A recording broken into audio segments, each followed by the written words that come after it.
Kapayapaan po mga giliw naming mga taga-subaybay. Maraming salamat sa ating Panginoon Diyos sa patuloy na pagbibiyaya sa atin ng buhay at kalakasan.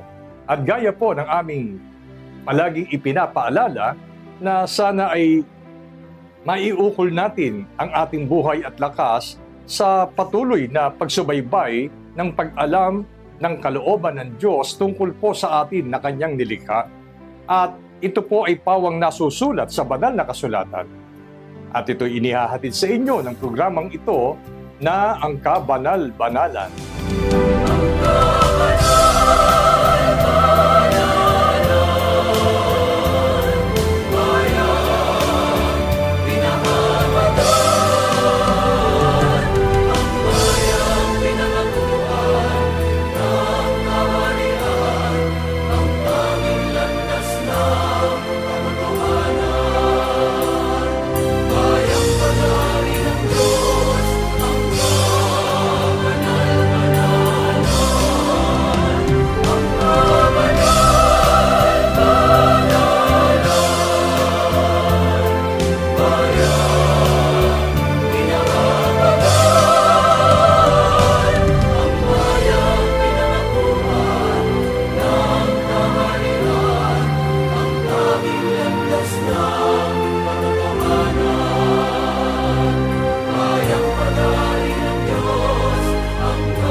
Ako po ang inyong lingkod, kapatid na Benhanan. Ngayon kapiling natin ang ating minamahal na kapatid na Neraya. Kapayapaan po, kapatid na Neraya. Kapayapaan din pong sumainyo, kapatid na Benhanan, at kapayapaan po sa aming mga minamahal na mga taga-subaybay ng programang ito na ang Kabanal-Banalan. Isang napakahalagang paksa ang ngayon po'y ating sama-samang pag-aaralan sapagkat ito po ay tumatalakay sa uri ng pamumuhay na ating kinalalagyan sa kasalukuyan at kung ano ba ang ibig ng Diyos na maging paraan ng ating pamumuhay samantalang tayo ay naririto sa ibabaw ng sanglibutan. At ang paksa ay nagsasabing ang maayos na pamumuhay. Alam natin bilang mga tao, mayroon tayong mga pamantayan para masabi natin na tayo nga ay mayroong maayos na pamumuhay.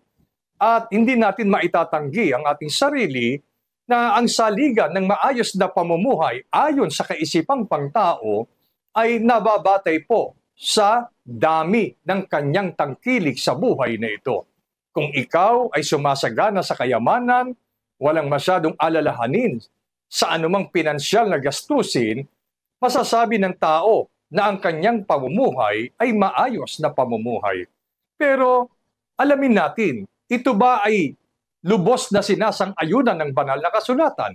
Ano ba ang sinasabi ng banal na kasulatan at itinuturo sa mga tao kung paano nga makakamit ng tao ang isang maayos na pamumuhay?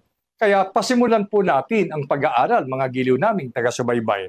Kapatid na Neraya, ano po ba ang napakabuting kalooban ng Diyos at ng mga kasangkapan ng Diyos tungkol sa pamumuhay ng mga tao?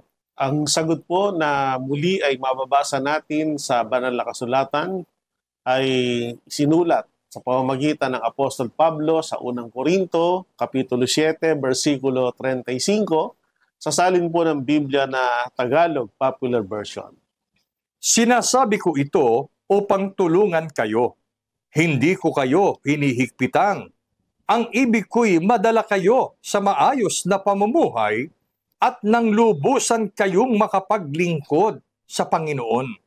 Sa talatang binasa ng ating kapatid na Benhanan ay maunawa natin ang napakabuting kalooban ng ating Panginoong Diyos. Gayun din naman ng mga kasangkapan ng Diyos sa pagtuturo ng mga aral na nasusulat sa Biblia, katulad po ng Apostol Pablo. Sa talatang ito ay tinatalakay po niya ang tungkol sa pamumuhay ng tao. Ayon po sa kanyang pahayag, hindi niya kayo ay aking hinihigpitan, kundi nais ko niya kayong tulungan. Ang ibig ko at siya ring ibig ng Diyos ay madala kayo sa maayos na pamumuhay na lubusan kayong nakapaglilingkod sa Panginoon. So dito po ay pinapakita na ang kalooban ng Diyos at ang kalooban ng makasangkapan ng Diyos sa mga unang tinuturuan ng mga aral at hanggang sa kasalukuyang panahon, sila po o ang Diyos mismo ay ninanais na tulungan tayo na makarating sa maayos na pamumuhay.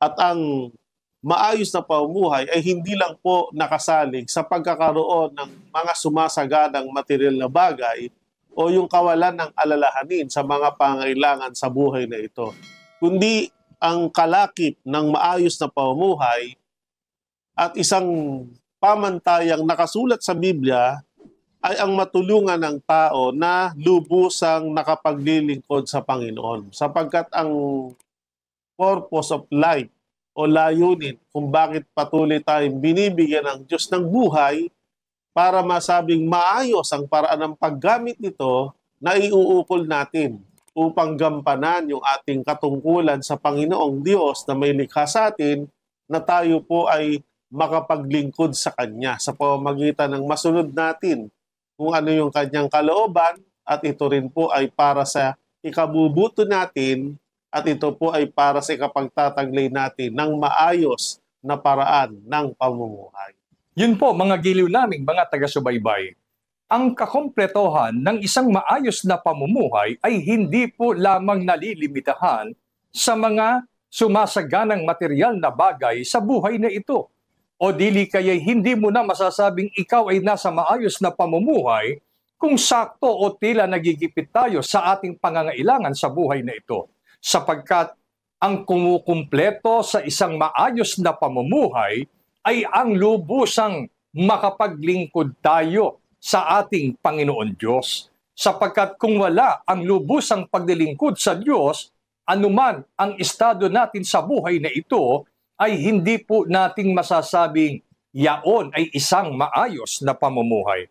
Kapatid na Neraya, papaano ngang magiging tunay na maayos ang pamumuhay batay sa pamantayang nasusulat sa Biblia?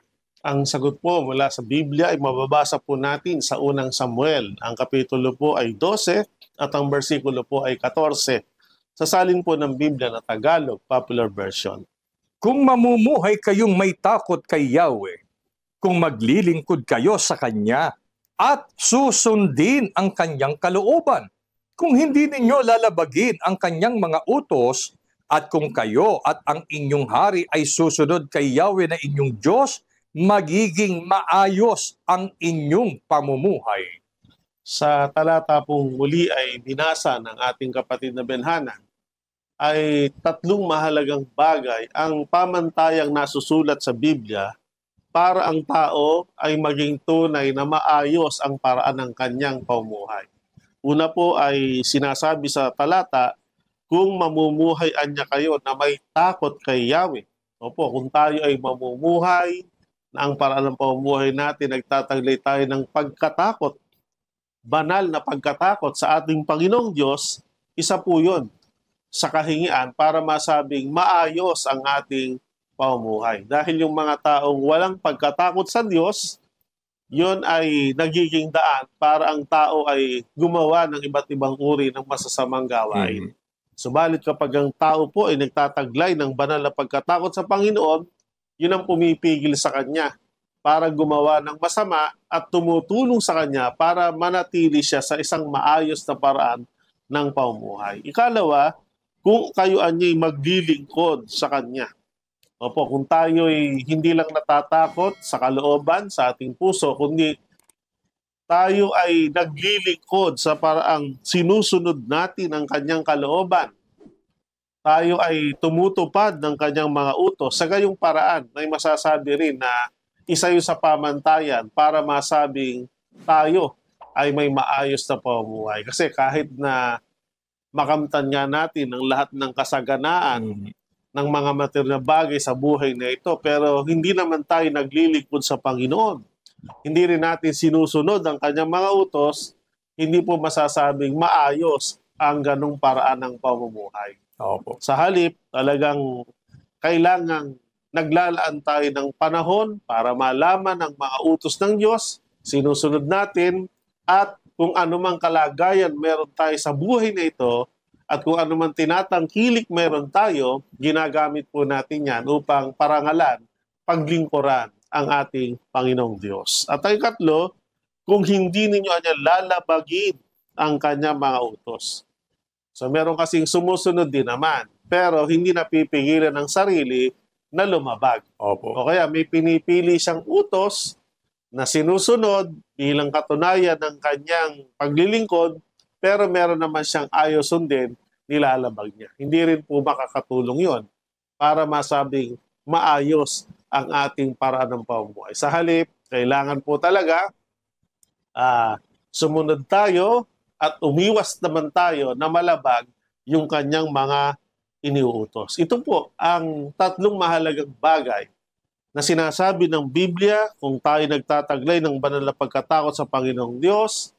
Kalawa, kung tayo naglilingkod sa Kanya sa parang sinusunod natin kung ano ang Kanyang kagustuhan, hindi ang ating nais, at kung hindi natin nilalabag ang Kanyang mga utos, magiging maayos anya ang paraan ng ating pamumuhay. Yan po ang biblikal na paraan ng pamantayan para masabing tunay nga na maayos ang ating pamumuhay.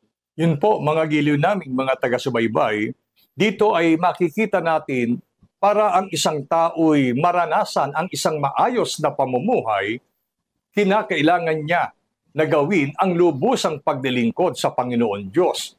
Na ang lubusang paglilingkod sa Panginoon Diyos ay dapat po mayroong taglay na banal na pagkatakot ang tao sa Diyos na ibig niyang paglingkuran. At sa tingin po natin, nasusunod ba natin ang mga utos ng ating Panginoon Diyos?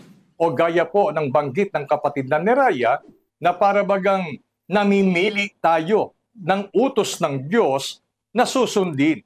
Pagka po ang pamimili sa utos ng Diyos ang atin pong isa sa kabuhayan, maliwanag po na hindi natin nagagawa ang kalooban ng Diyos ng buong buo.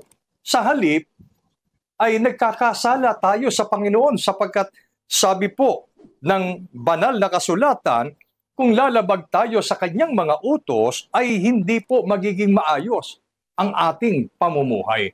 Sa makatwid, ang isang maayos na pamumuhay ay kinapapalooban ng lubusang paglilingkod sa Diyos. Inaalis ang isang tao sa pamamagitan ng lubusang paglilingkod sa Diyos sa hindi maayos na paraan ng kanyang pamumuhay. Kaya ngayon ay sinasabi po sa atin at itinuturo sa atin na bulay-bulayin natin ang mga pagtuturong ito at magpasya tayo na sana loobin ng Diyos na maisuko natin ang ating sarili sa lubusang paglilingkod sa Panginoon. Kaya kapatid na Neraya, ano naman po ang mga bagay na nakasisira ng maayos na pamumuhay na nararapat naman nating iwasan? Ang sagot po ay sa pamamagitan ng payo ng Apostol Pablo, at ito po ay nasulat sa Efeso Kapitulo 5, versikulo 18, sa salin po ng Bibliang Tagalog, Popular Version. Huwag kayong maglalasing, sapagkat nakasisira iyan ng maayos na pamumuhay. Sa halip ay sikapin ninyong mapuspos kayo ng Espiritu Santo.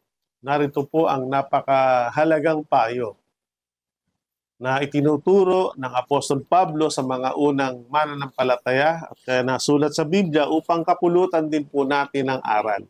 Sapagkat halos lahat tayo talagang hinahangad nating maabot o marating yung maayos na estado ng pamumuhay. Ma-material man ito o ma-espiritual. Kaya lang, ang isang kailangan natin ay matulungan din tayo ng mga kaalaman kung paano natin mapapanatilihin yan. Sa paraang umiwas tayo sa mga bagay na makasisira ng maayos na paraan ng pamumuhay. At ayon kay Apostol Pablo, sabi niya, ay huwag kayong maglalasing. Sapagkat ito anyang paglalasing ay nakasisira ng maayos na pamumuhay. Yun ang unang payo niya. Ikalawa, sa halip na kayo maglasing, sikapin ninyo anya na mapuspos kayo ng Espiritu Santo. So yun po yung dalawang mahalagang payo ng Apostol Pablo. Una, huwag maglalasing. So pagka po binabanggit yung salitang paglalasing, ang karaniwang alam po ng tao, yung malabis na pag-inom ng alak. Totoo naman po yun. Kaya karamihan po ng mga taong lulong sa malabis na pag-inom ng alak o nagiging lasinggero, nasisira talaga yung kanyang buhay. Opo. At kung ito ay isang taong pamilyado, pati yung relasyon niya sa asawa niya, pati yung relasyon niya sa mga anak niya, sa biyanan niya, at pati yung pamayanan na kung saan doon siya naninirahan kapag ang isang tao ay mahilig sa paglalasing sapagkat ang pagiging lasinggero ay gumugulo nga ang pamumuhay. Pero bukod po sa pag-inom ng malabis na alak na nakalalasing, meron pang mga bagay na dapat tayong iwasan sapagkat nakalalasing din naman. Halimbawa, yung malabis na paggamit ng kayamanan, yung sobrang hilig ng tao sa kayamanan, o kaya yung malabis na paggamit ng kapangyarihan o kapamahalan. Kaya meron kanyang nalalasing sa kapangyarihan, nalalasing sa kayamanan, anumang mga bagay na kinukonsume ng tao ng sobra-sobra, yun po ay nakasasama at ang nagiging kalagayan niya ay nalalasing. At kapag ang tao ay nalasing, sisirain ito ang kanyang maayos na pamumuhay. So kailangan po na kapag nabubuhay tayo sa mundong ito ay meron tayong kayamanan, meron tayong kapamahalaan o kapangyarihan, pero kung aabusuhin natin ang paggamit nito, yun nga po, hindi lang sa alak nalalasing ang tao, kundi sa sobrang paggamit ng kayamanan at kapangyarihan, nalalasing din naman. At dahil doon, marami pong nagiging magulo sa halip na maayos ang kanilang pamumuhay. At sa halip na tayo ay malasing at mapuspos ng espiritu ng alak at espiritu ng malabis na kapangyarihan at kayamanan, sikapin ninyo na kayo mapuspos ng banal na espiritu. Yun, hindi po nakalalasing yun. Sa halip na tayo malasing, habang tayo napupuspos ng banal na espiritu, sa paraang tayo ay patuloy na nakikinig ng mga banal na aral, ina-apply natin sa paraan ng ating pamumuhay, kung maayos na ang ating buhay ngayon, lalong umaayos yung ating pamumuhay. So yan po ang ipinapayo ng Apostol Pablo at sana po ay pagbulayan din naman ng bawat isa sa atin. Yun po, mga giliw naming mga taga-subaybay, ang paglalasing ay kasing kahulugan na inaalis ang tao sa isang normal na pag-iisip na dahil doon ay hindi na niya makilala kung ano ang mabuti at ang masama. At kadalasan, ang nagagawa ng isang taong sobra sa kalasingan ay nawawala siya sa katwiran.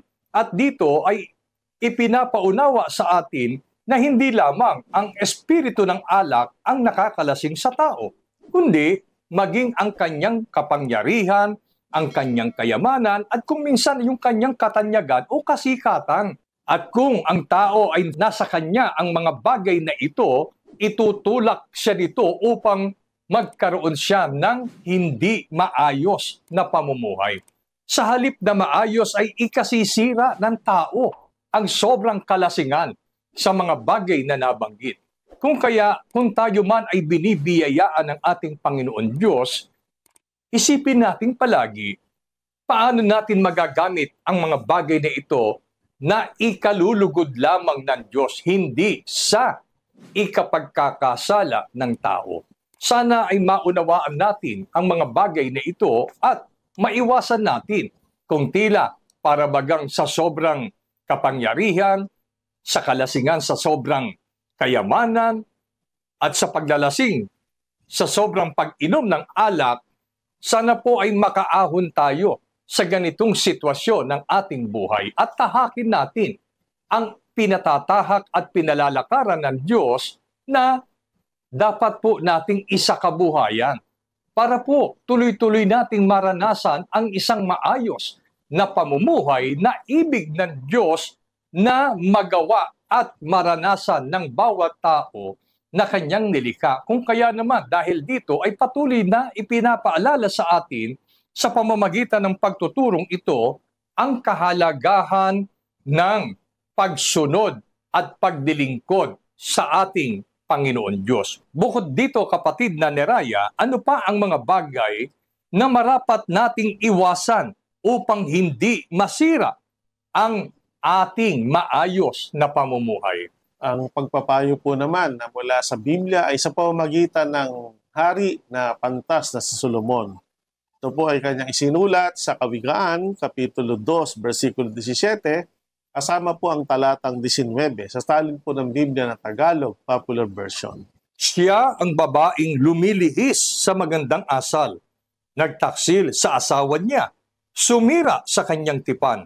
Sino mang maakit niya ay tuluyang natatangay at hindi na makabalik sa maayos na pamumuhay. Ang isa pong larawan ng maayos na pamumuhay, bukod po sa espiritual at sa mga material na bagay, yung pagkakaroon ng maayos na sambahayan o maayos na pamilya. Yan nga po, minsan sinusukat ang pagiging matagumpay ng buhay ng isang tao na meron kang maayos na sambahayan. Para masabing maayos ang paraan ng pamumuhay bilang ina o ilaw ng tahanan, bilang ama na haligi ng sambahayan, at ang mga anak o magkakapatid na may maayos na relasyon sa isa't isa. Kung nagagawa ng lahat ng kani-kanilang mga tungkulin at gawain sa loob ng isang tahanan o sambahayan, ay naglalarawan din naman yun ng maayos na paraan ng pamumuhay. Pero may mga babae at mga lalaki na sinasabi sa Biblia, kung hindi nila iingatan yung pagiging maayos na tatay, maayos na nanay, ay nagdadala ito sa pagsira o nawawala sila sa maayos na paraan ng pamumuhay. At ang isang masamang gawa na sumisira ng maayos na pamumuhay, halimbawa na yung babae, kahit sa lalaki, kapag niya ang babae o lalaki nagtataksil sa kanyang asawa.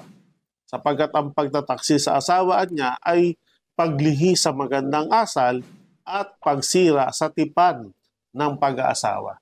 Totoo naman po yan. Kapag hindi naging tapat ang babae sa kanyang asawang lalaki at kahit ang lalaki sa kanyang asawang babae, pag hindi nila napagtagumpayan yung kasalanang pagtataksil, sisirain yan yung inyong maayos na paraan ng pamumuhay. Ang unang masisira dyan, yung kagandahang asal. Kasi yung pagiging matapat, magandang ugali yun. Opo. Pero yung pagtataksil, yun po ay pagsira sa kagandahang asal. At ang lalo pang nasisirang banal na bagay na sinumpaan ng mag-asawa, yun pong tinatawag na tipan ng pag-asawa o covenant of marriage. Na kung saan ay dapat sana ang lalaki at babae nag-asawa, sa halip na ikaw ay maging covenant breaker, sinisira mo yung tipan dahil sa yung pagtataksil, dapat ay maging covenant keeper. Yung lahat ng ipinangako nyo sa sumpaan nung kayo kinasal, habang buhay nyo dapat gampanan yun. Pero pagka may nagtaksil, nasisira na yung magandang asal, nasisira pa yung tipan ng pag-aasawa. At indikasyon yun para masabing sira ang pamumuhay, magulo dahil sa pagtaksil. At ito namang babae nagtaksil, kung meron namang dahil sa pagtataksil, may mga lalaki naman na mahihikayat siya na tuksuhin at pumatol sa kanya, ang sabi sa Biblia, yun din ay sisira ng relasyon, sisira ng pamilya at mahirapan na silang makabalik sa maayos na paraan ng pamumuhay. Kapag ikaw ay naakit o nagpatangay ng tuluyan sa babaeng tukso o ginagamit ng dyablo para papagkasalahin ng isang tao. Kaya masamang dulot, nasasaksihan natin ngayon sa ating panahon, maraming mga broken relationship, merong tinatawag ding mga broken family, mga sira o wasak na tahanan, ang mga anak ay apektado, magulo, karamihan ng mga anak na namuhay sa isang broken family ay merong rebelding kaisipan. Kung hindi siya galit sa mama niya, galit siya sa papa niya, o galit siya sa mundo, mahirap tuloy i-establish na yung batang yon ay batang makadiyos dahil nga po sa mga ganong gawain. Kaya Yan pa po, bukod sa paglalasing na nakasisira individually at ng sariling buhay, ang pagtataksil sa buhay pag-aasawa, yan po ay nakasisira ng relasyon ng pamilya, nakasisira ng maayos na pamumuhay. Ito po ay nagsisilbing paalaala sa ating lahat, mga giliw naming taga-subaybay, na ang mag-asawang may basbas ng tinatawag ng basbas ng pagkakasal o basbas na tinanggap nila mula sa Panginoon Diyos at pagbibigay ng karapatan upang sila ay magsama bilang lalaki at babae na mag-asawa. Dahil dito'y isang kahingian sa isang relasyong may asawa ang tinatawag na katapatan, sapagkat yon ang magsisilbing angkor para ang bawat isa ay manatiling tapat sa isa't isa. At kung yon ay kanilang mapananatilihan, mananatili na ang kanilang pamilya ay magkakaroon ng maayos na pamumuhay. Sapagkat kung ang lalaki o ang babae ang sumira sa tipan ng pag-aasawa, hindi lamang po siya ang daranas ng isang hindi maayos na pamumuhay, kundi magkakaroon ito ng domino effect sa kanyang asawa na kanyang pinagtaksilan at maging sa kanilang mga anak na apektado ng pagkasira ng kanilang pamilya. Kaya dahil dito'y pinag-iingat po ang bawat isa sa atin sa pamamagitan ng pagtuturong ito. Lagi nating ikukonsidera ang damdamin ng ating asawa at damdamin ng ating mga anak upang sa ganito ay makaiwas tayo sa paalaalang ito ni Haring Solomon na manatili tayo sa kagandahang asal at sikapin nating maging tapat tayo sa ating sinumpaan na ang tawag nga po ng Biblia ay ang tipad ng pag-aasawa. Kaya mga giliw naming mga taga-subaybay, sino ang gugusto na magkaroon ng broken family? Siyempre wala. Kaya lalo nating ingatan ang buhay may asawa, ang buhay may pamilya upang wag masira ang atin pong sangbahayan. Kapatid na Neraya, ano po ang ipinapayo sa ating lahat upang tayo ay hindi madaig ng tukso at maingatan ang maayos na paraan ng pamumuhay? Ang sagot po ay mababasa natin sa Mateo Kapitulo 26, versikulo 41. Sasalin po ng Biblia ang bagong ang Biblia. Kayo'y maging handa at manalangin upang hindi kayo madaig ng tukso.